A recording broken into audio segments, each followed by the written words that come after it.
Pernah kepikiran nggak, apa sih yang sebenarnya bikin hukum itu punya kuasa atas kita? Kenapa ya kita merasa wajib buat nurut bahkan saat kita sendirian dan gak ada siapa-siapa yang ngawasin? Coba deh bayangin skenario ini. Kamu lagi nyetir jam 3 pagi, sepi banget, terus kamu sampai di lampu merah. Nggak ada mobil lain, nggak ada polisi, nggak ada satu orang pun. Logika kamu bilang aman kok buat lanjut, tapi hukum bilang berhenti. Nah, apa yang kamu lakuin? Dilema simple ini ternyata adalah inti dari semua yang akan kita bedah hari ini. Situasi lampu merah tadi itu langsung membawa kita ke jantung sebuah masalah filosofis yang dikenal sebagai paradoks otoritas. Ini soal pertarungan antara dua hal, akal sehat kita sendiri versus perintah dari hukum. Lihat deh, di satu sisi ada otak kamu, alasan pribadi kamu, yang ngomong, ini aman buat jalan, nggak ada gunanya berhenti di sini. Itu kan penilaian otonom kamu. Tapi di sisi lain ada otoritas hukum. Pesannya cuma satu, aturan bilang berhenti, titik.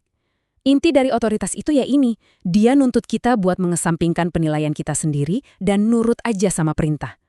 Jadi kita diminta berhenti jadi rasional versi kita dan mulai bertindak hanya karena diperintah.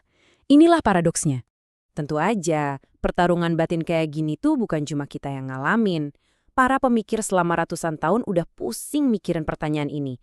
Dari mana sih hukum dapat kekuatannya? Dan dari perdebatan panjang itu, muncul dua jawaban utama yang saling bersaing. Jadi, ada dua kubu besar nih. Yang pertama, teori hukum kodrat. Penganut teori ini percaya kalau hukum yang sah itu harus sejalan sama prinsip moral. Gampangnya, hukum yang jahat atau nggak adil itu bukan hukum sama sekali. Nah, di seberangnya ada kubu positivisme hukum.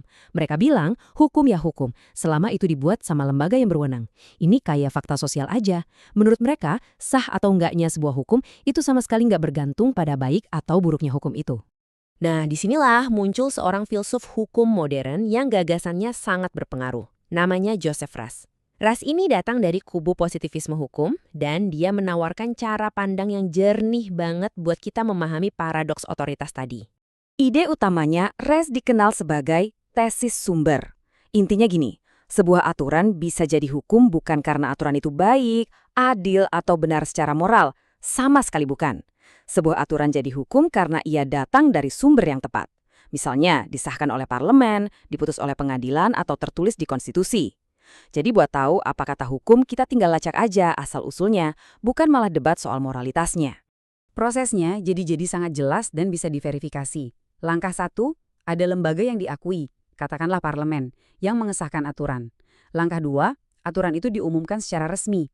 Langkah 3, selesai, sekarang aturan itu jadi hukum. Kita bisa tahu itu hukum karena sumbernya jelas. Jadi kita nggak perlu lagi berdebat soal moral untuk nentuin hukumnya apa sih. Dan disinilah letak kejeniusannya. Fungsi inti hukum dalam masyarakat jadi kelihatan jelas banget. Dengan mendasarkan hukum pada sumber yang pasti, hukum itu ngasih kita semua satu set aturan main yang sama. Aturan inilah yang bikin kita bisa kerja bareng dan menyelesaikan konflik. Nggak peduli seberapa beda pandangan moral kita masing-masing. Hukum jadi wasit yang netral. Oke, jadi hukum itu asalnya dari sumber yang sah. Ngerti? Tapi gimana caranya sebuah perintah dari sumber itu bisa benar-benar ngalahin cara kita mikir? Nah, buat ngejelasin ini, Ras punya satu konsep lagi yang keren banget. Konsep ini namanya alasan yang dilindungi. Jadi begini, ketika hukum memerintahkan sesuatu, perintah itu bukan cuma jadi satu poin tambahan di daftar pro dan kontra di kepala kamu. Enggak, perintah itu punya fungsi ganda. Pertama, ia jadi alasan untuk bertindak. Dan kedua, yang lebih penting, ia jadi alasan untuk berhenti mempertimbangkan alasan-alasan kamu yang lain. Perintah itu bekerja kayak perisai, yang ngeblok semua argumen lain yang berlawanan. Biar lebih kebayang, coba bedain antara permintaan dan perintah. Kalau ada yang bilang, bisa tolong berhenti, itu kan permintaan. Dia minta untuk ikut dipertimbangkan bareng alasan-alasan lain. Tapi kalau perintah berhenti di lampu merah, dia itu mengklaim otoritas. Dia nggak minta ditimbang-timbang. Dia minta untuk menggantikan seluruh proses pertimbangan kamu. Nah, begitulah cara otoritas bekerja. Kutipan ini yang dibahas oleh Ras benar-benar pas banget buat ngejelasin poin ini. Bayangin kamu ada di kapal yang mau tenggelam. Kamu mungkin ngikutin arahan kapten, tapi bukan karena kamu mengakui dia punya kuasa buat ngatur kamu. Kamu ngikutin karena ya emang itu hal yang paling masuk akal buat nyelamatin diri. Kamu kebetulan setuju sama dia. Nah, menerima otoritas itu beda. Itu artinya kamu setuju buat patuh bahkan saat kamu nggak setuju. Oke, jadi setelah kita muter-muter, apa sih inti dari semua teori ras ini? Implikasinya ternyata dalam banget dan bisa mengubah cara kita mandang hubungan antara hukum sama kewajiban kita. Ini dia rangkumannya. Pertama, hukum dan moralitas itu dua hal yang berbeda. Titik. Pertanyaan, apa kata hukum? Itu pertanyaan faktual. Kita tinggal cek sumbernya. Tapi pertanyaan, apa saya harus patuh?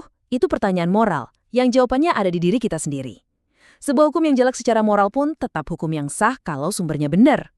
Kerangka ini dengan elegan menjawab paradoks lampu merah di awal tadi, dengan memisahkan antara sahnya hukum dan kewajiban moral untuk taat. Dan ini membawa kita ke pertanyaan terakhir yang provokatif. Kalau teori ini benar, kalau hukum itu cuma sistem perintah yang terpisah dari baik dan buruk, maka tanggung jawab untuk memutuskan kapan kita harus melawan hukum yang tidak adil sepenuhnya ada di pundak kita. Pertanyaannya bukan lagi apakah ini hukum, tapi meskipun ini hukum, haruskah saya mematuhinya? Nah, itu pertanyaan buat kita renungkan sama-sama. Terima kasih sudah menyimak.